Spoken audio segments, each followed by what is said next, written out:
Assalamualaikum warahmatullahi wabarakatuh. Waalaikumsalam warahmatullahi wabarakatuh. Apa kabar semuanya? Baik. Masih tetap semangat? Alhamdulillah, luar biasa. Alhamdulillahirrahmanirrahim. Anak-anakku, senang sekali pada kesempatan hari ini kita masih dapat bertemu kembali melaksanakan pembelajaran bahasa Indonesia. Nah, sebelum kita mulai kegiatan ini, marilah kita awali dengan bacaan basmalah bersama-sama. Bismillahirrahmanirrahim. Baik, Bu Latifah absen dulu untuk hari ini. Kita sudah siap belajar hari ini?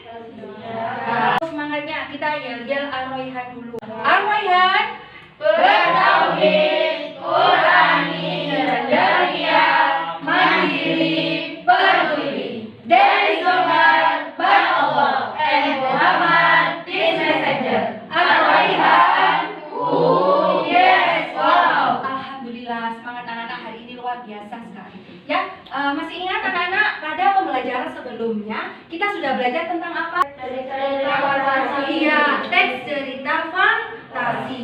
Ada yang masih ingat? Apa sih teks cerita fantasi itu? Gambaran peristiwa sesuai dengan urutan pasti berdasarkan daya pikir, daya khayal yang dituangkan dalam bentuk cerita. Iya, tepat sekali ya. Intinya teks yang ditulis berdasarkan imajinasi atau daya khayal penulis. Ciri-ciri dari teks cerita fantasi. Anggun, silakan. Yang pertama apa? Untuk keajaiban, yaitu mengungkapkan hal-hal supranatural atau misterius keajaiban. Iya, berarti dalam cerita fantasi itu mengandung keajaiban atau kemisteriusan atau bersifat khayalan. Dalam kegiatan kali ini, kita akan belajar menelaah struktur dan aspek kebahasaan pada teks cerita fantasi. Melalui pembelajaran hari ini diharapkan nantinya anak-anak yang pertama mampu merinci struktur teks kebahasaan pada teks cerita fantasi, yang kedua menyimpulkan karakteristik teks cerita fantasi, yang ketiga menemukan penggunaan kebahasaan pada teks cerita fantasi dengan menemukan bukti yang tepat. Yang keempat, anak-anak nanti diharapkan mampu merencanakan pengembangan teks cerita fantasi dengan tepat. Teks cerita fantasi kan dibagi menjadi 3 bagian. Yang pertama ada apa? Orientasi. Yang kedua?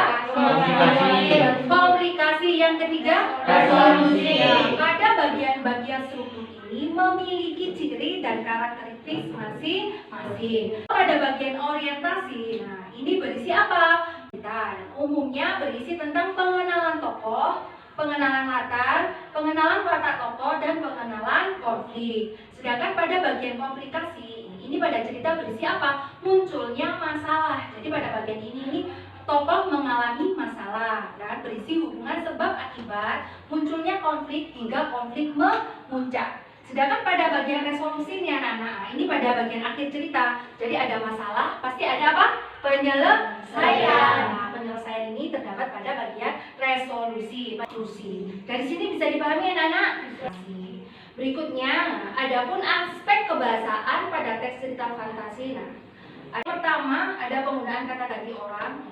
Yang kedua, penggunaan cerapan panca indera untuk mendeskripsikan latar tempat, latar waktu, dan latar suasana. Yang ketiga adalah penggunaan makna kias atau makna khusus. Yang keempat adalah penggunaan konjungsi urutan waktu. Yang kelima adalah penggunaan ungkapan keterkejutan. Sedangkan yang keenam adalah penggunaan dialog atau kalimat langsung. Silakan sekarang anak-anak dibuka LKPD 1. Tadi sudah berarti bagi kelompoknya ya. Dalam LKPD 1 nanti ada 2 soal. Yang pertama, anak-anak silahkan merinci dan menguraikan karakteristik bagian-bagian pada struktur teks cerita fantasi. Sedangkan yang kedua adalah menelaah ciri-ciri kebahasaan dari teks cerita fantasi. Silakan diskusikan bersama kelompok. Ada yang ditanyakan anak-anak? Mengerjakan ya. Silakan diskusi bersama kelompoknya. Kelompok 1 silakan Raisya. Struktur cerita fantasi nomor 1. Orientasi. Bagian awal cerita berupa pengenalan tokoh, latar watak tokoh, atau pengenalan konflik. Nomor 2. Komunikasi berisi hubungan sebab akibat munculnya konflik hingga konflik memuncak. Nomor 3. Resolusi. Bagian akhir cerita berisi penyelesaian masalah dari konflik yang telah terjadi. Silakan kelompok 2, Rahma. Aspek kebahasaan dari teks cerita fantasi terdiri dari: 1. Penggunaan fenomena atau paragraf orang. 2. Cerapan panca indera untuk mendeskripsikan latar. 3. Menggunakan makna kias. Ya, alhamdulillah. Baik, kalau begitu kita akan melanjutkan gimana caranya kita menelaah struktur teks cerita fantasi.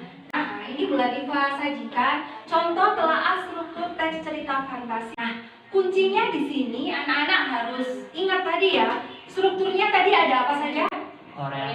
Orientasi, komplikasi, dan resolusi. Nah, anak-anak juga harus paham karakteristik dan ciri-ciri dari bagian-bagian struktur tersebut. Nah, yang pertama, pada paragraf ini adalah bagian orientasi. Kenapa kok ini bagian orientasi? Nah, karena pada bagian ini berisi apa? Pengenalan latar waktu, pengenalan tokoh, dan pengenalan latar tempat. Pada bagian mana? Nah, itu yang sudah Bu Latifah beri kotak merah dan kotak kuning. Nah, yang pertama, minggu pagi yang cerah. Nah, itu adalah penggambaran latar apa? Latar waktu dan suasana. Kemudian yang kotak kuning itu ada Ardi, Handi, dan Dani. Itu apa? Iya, itu adalah pengenalan tokoh. Bisa dipahami ya?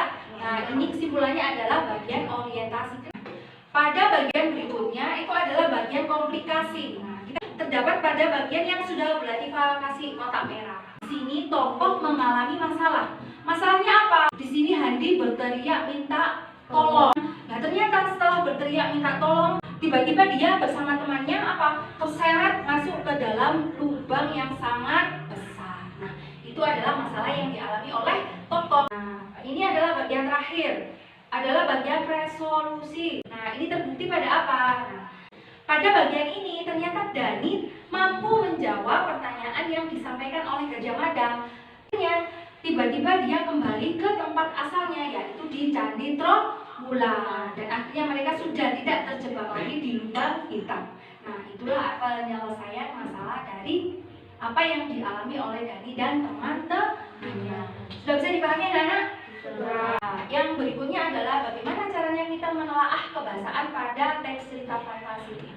Nah, pada paragraf itu, aspek kebahasaan apa saja yang digunakan? Kebahasaannya sudah Bu Latifah beri tanda merah. Pada paragraf itu, yang pertama menggunakan kata ganti orang, penggunaan kata alien, iya, dia, aku. Nah, itu menunjukkan penggunaan kata ganti orang. Kemudian yang kedua, menggunakan cerapan panca indera atau visual atau penglihatan. Yang ketiga adalah pada paragraf itu menggunakan makna kias. Itulah tadi contohnya bagaimana caranya menelaah struktur dan aspek kebahasaan pada teks cerita fantasi. Ada yang ditanya anak-anak? Bisa dipahami? Nah, kalau begitu silakan anak-anak praktik untuk menelaah struktur pada teks yang berjudul Kekuatan Ekor Biru Nataka pada LKPD 2. Nah, itu sudah beri contohnya. Pada paragraf 1 itu adalah bagian orientasi. Kenapa kok itu orientasi? Nah, nanti anak-anak diberikan penjelasan sesuai karakteristik pada paragraf yang disajikan. Kemudian yang kedua, silakan anak-anak menemukan kebahasaan apa saja yang digunakan pada teks. Bisa dipahami anak-anak? Nah, silakan berdiskusi untuk mengerjakan LKPD 2. Silakan masing-masing kelompok mempresentasikan hasil diskusinya. Silakan Vika. Kelompok 1. Paragraf 5. Komplikasi berisi munculnya masalah pasukan serigala tampak 2 kali lipat dari pasukan binatang. Paragraf 6. Komplikasi berisi munculnya masalah bola api yang dilempar ke pasukan serigala sebanyak yang panjang. Baik, kita lanjutkan ke paragraf 7 dan paragraf 8. Silakan Mas Reza dari kelompok 3. Penyelesaian masalah ekor nataka mendadak mengeluarkan api besar, membuat pasukan serigala tidak berdaya. 8. Resolusi. Penyelesaian masalah pertempuran telah usai. Nataka merasa terhani dan bahagia. Tepat sekali anak-anak ya. Baik, kita lanjutkan ke penelaahan kebahasaan pada teks cerita fantasi. Nah, silakan Agun dari kelompok 1. Aspek kebahasaan 4. Konjungsi terporos urutan waktu. 1. Lalu yang lompat bagai lalat. 5. Ungkapan keterkejutan. 1. Saat yang ditunggu tiba. 2. Tiba-tiba Nataka memimpin perang. 3. Mendadak ekor Nataka mengeluarkan api. Nah, itu aspek kebahasaan. pada teks cerita fantasi. Yang dipahami anak-anak? Kalau begitu Bu Latifah lanjutkan tentang merancang teks cerita fantasi. Nah, sebelum kita menulis teks cerita fantasi, kita harus membuat perencanaan dulu. Bagaimana langkah-langkahnya untuk merancang teks cerita fantasi anak-anak? Nah, ada 3. Yang pertama adalah menemukan ide penulis. Nah, nanti anak-anak bisa dengan mengamati objek di sekitar kita, kemudian memberikan imajinasi atau daya khayal pada objek yang kedua adalah penggalian ide. Yang ketiga adalah membuat rangkaian peristiwa. Nah, bagaimana rangkaian peristiwanya kita munculkan? Nah, kita kembali lagi pada struktur yang sudah kita pelajari tadi. Nah, seperti itu. Nah, yang pertama, anak-anak bisa dengan cara mendeskripsikan latar, bisa dengan cara mendeskripsikan tokoh, atau bisa juga dengan pengenalan konflik. Lalu untuk komplikasinya, bagaimana kita mengembangkan ide atau ceritanya? Nah, dengan tokoh lain. Kemudian yang kedua dengan cara mengubah latar. Yang ketiga bisa juga dengan cara melompat pada zaman yang berbeda. Bisa juga pengembangannya dengan cara melompat waktu. Bisa juga dengan pengembangannya dengan cara surprise atau kejutan. Dari yang Bu Latifah sampaikan, ada yang ditanyakan anak-anak? Nah, baik. Sekarang kita berlatih ya membuat kerangka cerita fantasi. Silakan dikerjakan secara berkelompok pada LKPD 3. Kelompok 2, silakan dibaca karangannya. Rangkaian peristiwa akan dikembangkan. 1. Judul Aki Merah Delima. 2. Orientasi. Aku Nina, Alma dan Model mendaki ke Gunung Arjuna. 2. Kita mendirikan tenda dan bermalam di sana. 3. Saat pendakian turun, aku menemukan sebuah batu berwarna merah jingga. Komplikasi.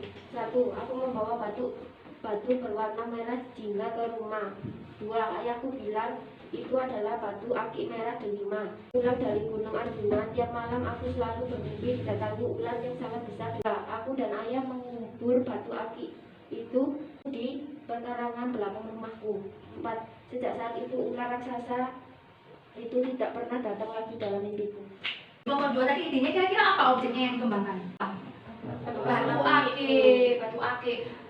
Silakan nanti kelompok yang lainnya dari kerangka karangan tadi yang sudah disusun, nanti pertemuan berikutnya silakan di rumah didiskusikan lagi, dikembangkan menjadi sebuah karangan yang utuh. Dari pembelajaran hari ini anak-anak, kira-kira ada nggak materi yang masih belum dipahami?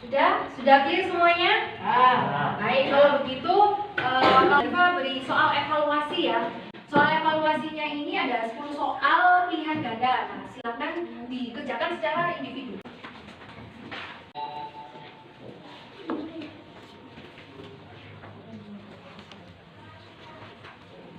Kalau sudah selesai, biarkan di meja saja. Ini kita sudah belajar apa saja ya anak-anak? Sebelumnya kita sudah belajar tentang definisi. Yang kedua, ciri-ciri. Yang ketiga apa? Iya, tepat sekali, struktur. Yang keempat, apa tadi? Kita sudah belajar tentang apa? Aspek kebahasaan pada teks cerita fantasi. Apa sih anak-anak manfaatnya? Tadi kita belajar tentang teks cerita fantasi. Iya, boleh sebagai hiburan. Selain itu, memperoleh apa? Nilai-nilai dalam cerita. Dari merancang teks cerita fantasi, nah apa yang dapat kita peroleh tadi? Kita dapat mengembangkan imajinasi kita, melatih literasi kita untuk keterampilan menulis, mengembangkan anak-anak ya. Dari materi teks cerita fantasi tadi, adakah yang masih belum dipahami? Sudah. Baik, jangan lupa ya untuk pertemuan berikutnya silakan dari kerangka tadi dikembangkan menjadi sebuah cerita yang sangat menarik, yang sangat imajinatif. Silakan langsung ditulis pada Microsoft Word ya. Kemudian diberi judul yang menarik, kemudian silakan diberi ilustrasi atau gambar yang juga yang sesuai dengan isi cerita. Nanti pengumpulannya dalam bentuk print. Nanti kita buat cutting untuk menempel hasil karya. Nah, bisa dipahami anak-anak? Bisa. Baik, kita akhiri pembelajaran hari ini dengan membaca hamdalah bersama-sama. Alhamdulillahirabbil alamin. Terima kasih banyak anak-anak untuk hari ini. Kalian semuanya sudah hebat, sudah semangat, jangan lupa tetap jaga kesehatan ya, tetap patuhi juga protokol kesehatan. Sekian, Bu Latifah akhiri. Assalamualaikum warahmatullahi wabarakatuh.